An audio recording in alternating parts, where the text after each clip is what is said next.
Hello students, आज हम कक्षा 10 के जो इंग्लिश का पेपर है 16 मार्च को और 12वीं क्लास का जो पेपर है शायद 21 मार्च को, उसके रिगार्डिंग हम जो इंग्लिश के जो क्वेश्चन आंसर का जो तरीका होता है, जो बुक के या पैसेज के अपने पर्सन करने होते हैं, उसका तरीका है, उसके बारे में थोड़ा सा शॉर्टली स्टडी करेंगे, जिससे कि अपने को क्वेश्चन आंसर या बुक से हिंदी पढ़ के और उसका आंसर अपने को देना हो तो उसका एक तरीका होता है। जैसे कि जो क्वेश्चन वर्ड होते हैं कुछ, जैसे पहला क्वेश्चन वर्ड होता है वाई, व्हाट, और तीसरा होता है हाउ। मोस्टली क्वेश्चन जो 90% जो क्वेश्चन है वो इन्हीं तीन वर्ड से आते हैं, वाई, व्हाट और हाउ। ये तीनों के तीनों क्वेश्चन वर्ड होते हैं और जिनसे मोस्टली क्वेश्चन आते हैं। तो वाई से जो क्वेश्चन आता है उसका आंसर देने का तरीका अलग होता है, व्हाट से क्वेश्चन आता है उसके आंसर देने का तरीका अलग होता है, और हाउ से जो क्वेश्चन आता है उसका आंसर देने का तरीका अलग होता है। तो वन बाय वन हम तीनों की थोड़ी इन्फॉर्मेशन देखेंगे कि कैसे अपने वाई से जो क्वेश्चन आएगा उसका आंसर देंगे, कैसे अपने व्हाट से क्वेश्चन आएगा उसका आंसर देंगे, और कैसे अपने हाउ से जो क्वेश्चन आता है उसका आंसर देंगे। तो सबसे पहले अपने देखते हैं कि कोई अगर क्वेश्चन व्हाट से आता है, सॉरी वाई से आता है, तो उसका आंसर कैसे देते हैं। सबसे पहले तो जो क्वेश्चन आएगा वाई से, उसके आंसर में रीजन लिखना पड़ता है। उस आंसर के अंदर रीजन लिखना है, यानी कि कारण लिखना पड़ता है उस जो क्वेश्चन पूछा उसके बारे में, चाहे पैसे से क्वेश्चन आए या अपने जो बुक होती है टेक्स्ट बुक उसमें क्वेश्चन आए, आंसर में अपने को रीजन यानी कि कारण लिखना पड़ेगा। तो वाई से क्वेश्चन आने पर जो इसका क्वेश्चन का फॉर्मेट रहता है वो ये रहता है कि अगर क्वेश्चन वाई से आता है तो सबसे पहले क्वेश्चन के अंदर होगा वाई, फिर होगी हेल्पिंग वर्ब, फिर होगा सब्जेक्ट, फिर मेन वर्ब, और फिर होगा अदर वर्ड्स जो भी आएंगे, और लास्ट में होगा साइन ऑफ इंटरोगेशन। तो वाई से क्वेश्चन आने का ये फॉर्मेट रहता है, क्वेश्चन इस फॉर्मेट में आएगा, सबसे पहले वाई होगा, फिर हेल्पिंग वर्ब, फिर सब्जेक्ट, फिर मेन वर्ब, फिर अदर वर्ड, और फिर लास्ट में साइन ऑफ इंटरोगेशन। अपने को इसका आंसर देना, सबसे पहले तो अपने जिस वर्ड से क्वेश्चन पूछा है आंसर में उस क्वेश्चन वर्ड को हटा देते हैं, और जो helping verb, subject, main verb है उनको एज इट इज रखना है, और आंसर जो है वो सबसे पहले 3 नंबर पर जो सब्जेक्ट होता है आंसर उसी से शुरू करना है, यानी कि आंसर में सबसे पहले सब्जेक्ट लिखना है। तो आंसर जो होगा वो उसमें सबसे पहले सब्जेक्ट आएगा, फिर जो इसकी हेल्पिंग वर्ब है वो आएगी, फिर मेन वर्ब आएगी, और जो अदर वर्ड है जो भी है वो इस मेन वर्ब के आगे आएंगे, जो अदर वर्ड जो भी इस क्वेश्चन के अंदर दिए गए होते हैं वो। और साइन ऑफ इंटरोगेशन तो ऑब्वियसली अपने को हटाना ही पड़ेगा क्योंकि ये क्वेश्चन है और अपने को आंसर देना है, तो क्वेश्चन मार्क तो हटेगा। और लास्ट में अपने को जो ये क्वेश्चन, ये सारा कुछ क्वेश्चन से लिखना है, अपने जो याद किए या आंसर टाइप में कुछ नहीं लिखना, ये सारा कुछ अपने क्वेश्चन से लिखना है। अब इसके अंदर वर्ड लगाना है बिकॉज, इसका हिंदी में मतलब होता है क्योंकि।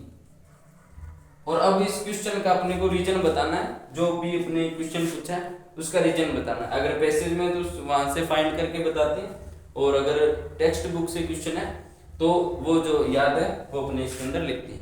और ज्यादातर अगर क्वेश्चन आंसर जो लेसन वगैरह नहीं पढ़ते इंग्लिश में, तो हिंदी में पढ़ के और इसको इंग्लिश में थोड़ा कन्वर्ट करके लिख देते हैं बिकॉज के बाद में। बिकॉज के बाद में आंसर का जो है वो रीजन लिखा जाता है।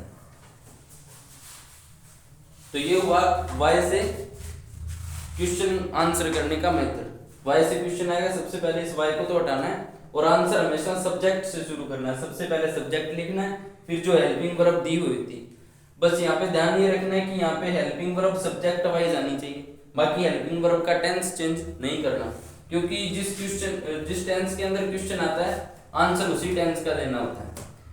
जैसे अगर क्वेश्चन किसी प्रेजेंट टेंस का आता है तो आंसर भी प्रेजेंट में देना है, अगर क्वेश्चन पास्ट का आएगा तो आंसर भी पास्ट में देना होता है। तो ये तो हुआ वाई का जो मेथड है कि अगर वाई से क्वेश्चन आता है तो कैसे करते हैं। दूसरा जो मेथड है अपना वो आएगा व्हाट से, अगर क्वेश्चन कोई व्हाट से आता है तो उसका आंसर कैसे देते हैं।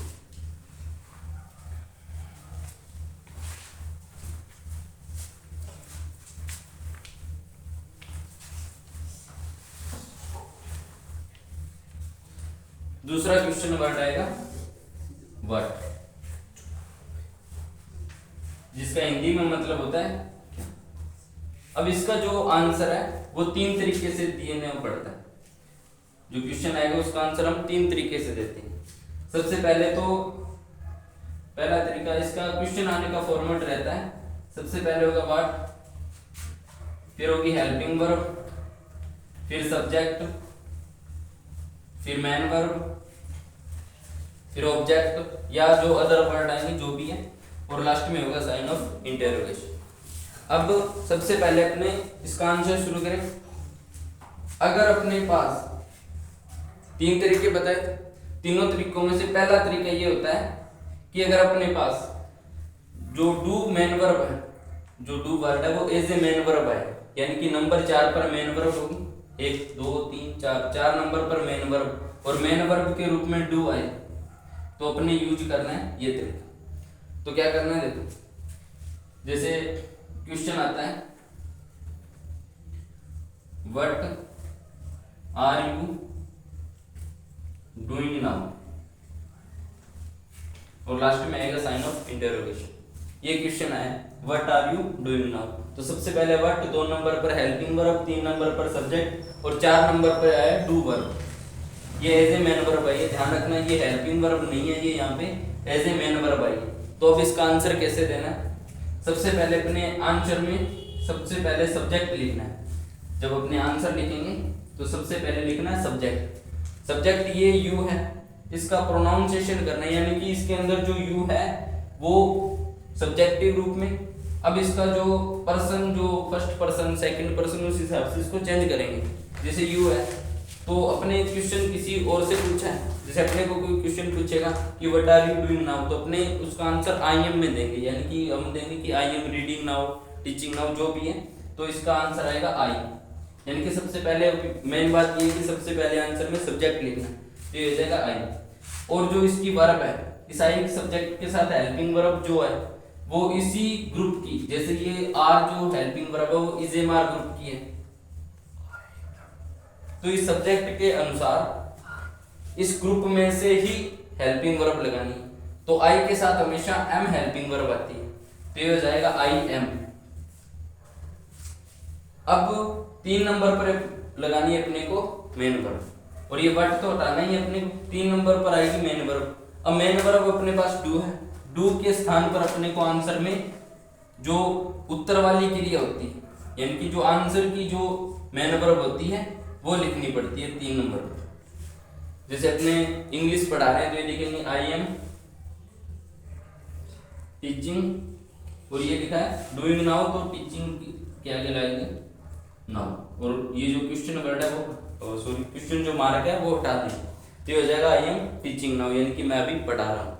जो ये ध्यान रखना है कि ये जो सब्जेक्ट है वो यहाँ पे थोड़ा सा चेंज होके आएगा, क्योंकि जो अपने को क्वेश्चन पूछ रहा है अपने उसका आंसर दे रहे, तो वो तो यूज वर्ड का यूज करेगा, लेकिन अपने को आई एम लगाना है, और हेल्पिंग वर्ब इसी के हिसाब से लगानी है। यानी कि पहला तरीका ये हुआ कि अगर डू मेन वर्ब के रूप में आए तो आंसर में सबसे पहले सब्जेक्ट लिखना है, फिर हेल्पिंग वर्ब, फिर मेन वर्ब, और मेन वर्ब डू को हटा के उत्तर वाली, यानी कि जो आंसर की जो क्रिया होगी, जो भी एक्टिविटी होगी वो अपने को लिखनी है, और बाद में जितने भी अपने को क्वेश्चन में वर्ड दिए हैं वो लिख के फुल स्टॉप लगाना है। दूसरा तरीका ये होता है कि अगर मेन वर्ब डू के जगह कोई और हो, डू ना हो कि कोई और मेन वर्ब हो, तो अपने को कैसे आंसर देना उसको। नंबर 3 नंबर 4 पर जो मेन वर्ब है वो डू की जगह कोई अन्य मेन वर्ब हो, तो अपने को क्या करना है, जैसे क्वेश्चन होता है what are you teaching now, यानी कि तुम अभी क्या पढ़ा रहे हो, तो what are you teaching now, what आ गया, 2 नंबर पर हेल्पिंग वर्ब, 3 नंबर पर जो सब्जेक्ट है और 4 नंबर पर मेन वर्ब। अब मेन वर्ब डू नहीं है, डू की जगह कोई और है, और ऑब्जेक्ट है और जो भी अदर वर्ड है वो। अब अपने को आंसर तो सबसे पहले सब्जेक्ट से शुरू करना है। जो तरीका मैंने बताया कि ये यू को चेंज करके लिखना है, तो आंसर में लिखना है आई, और इसी के अकॉर्डिंग अपने को हेल्पिंग वर्ब चेंज करनी है। तो इजेमार ग्रुप में आई के साथ एम आता है, तो आंसर में आएगा आई एम।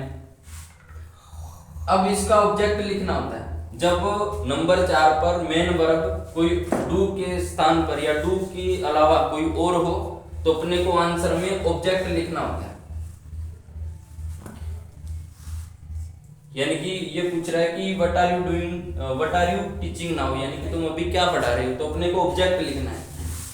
तो हम लिखेंगे टीचिंग, तो आई एम, ये मेन वर्ब इज लिखेंगे टीचिंग, और इस टीचिंग के आगे लिखेंगे अपने ऑब्जेक्ट। जैसे अपनी इंग्लिश, तो इंग्लिश लिखेंगे आई एम टीचिंग इंग्लिश, और बाद में जो क्वेश्चन के अंदर अदर वर्ड जो भी दिए वो इसके आगे लगाएंगे, नाउ और फुल स्टॉप लगाएंगे।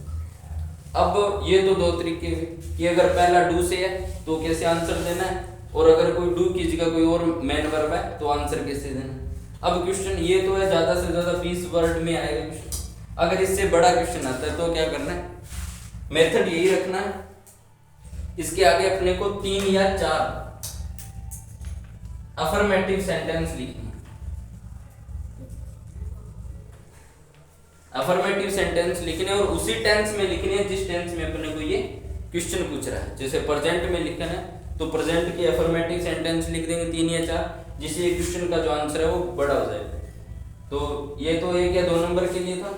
अगर 3 या 4 नंबर में क्वेश्चन आता है तो ये मेथड करके इसके बाद 3 या 4 अफर्मेटिव सेंटेंस, जो फॉर्मेट होता है अफर्मेटिव सेंटेंस का, subject, helping verb, main verb, जो उस हिसाब से 3 या 4 अफर्मेटिव सेंटेंस लिख के आंसर को पूरा करना।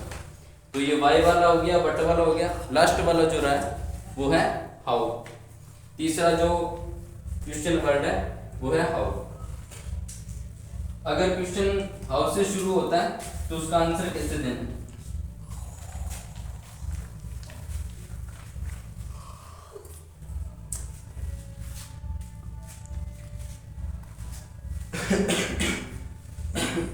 हाउ का मतलब हिंदी में होता है कैसे। अब इसके अंदर जो आंसर है उसके अंदर या तो अपने को उस आंसर के अंदर या तो साधन लिखना होता है वेक्टर, या अपने को इसके अंदर लिखना होता है रीजन। कभी कभी इसके अंदर रीजन भी लिखना पड़ता है और कभी कभी इसके अंदर कार्य करने का जो साधन है वो भी लिखना पड़ता है। तो सबसे पहले इसके अंदर जो फॉर्मेट होता है, क्वेश्चन आने का फॉर्मेट होता है, वो सबसे पहले होगा हाउ, जो क्वेश्चन वर्ड है वो होगा, फिर हेल्पिंग वर्ब, फिर सब्जेक्ट, फिर मेन वर्ब, फिर ऑब्जेक्ट, और लास्ट में होगा साइन ऑफ इंटरोगेशन। अब जो अपने तरीके देखे उसमें सारों में यही किया था कि ये हाउ जो सबसे पहला वर्ड है उसको तो हटाना है, और आंसर शुरू हमेशा किससे करना है, सब्जेक्ट से। तो सबसे पहले लिखना है सब्जेक्ट, सब्जेक्ट के बाद हेल्पिंग वर्ब, हेल्पिंग वर्ब के बाद मेन वर्ब, मेन वर्ब के बाद जो भी क्वेश्चन के अंदर अदर वर्ड लिखे हैं वो, और इसके अंदर जो रीजन है, अगर रीजन लिखना है तो इसके अंदर भी बिकॉज लगाना पड़ेगा। अगर आंसर इसके अंदर रीजन में लिखना है तो इसके अंदर बिकॉज लगा के जो भी रीजन है आंसर वो लिखना पड़ता है। तो ये तीनों वर्ड हो गई। इसका जो ज्यादातर क्वेश्चन वाई से आते हैं और व्हाट से और हाउ से।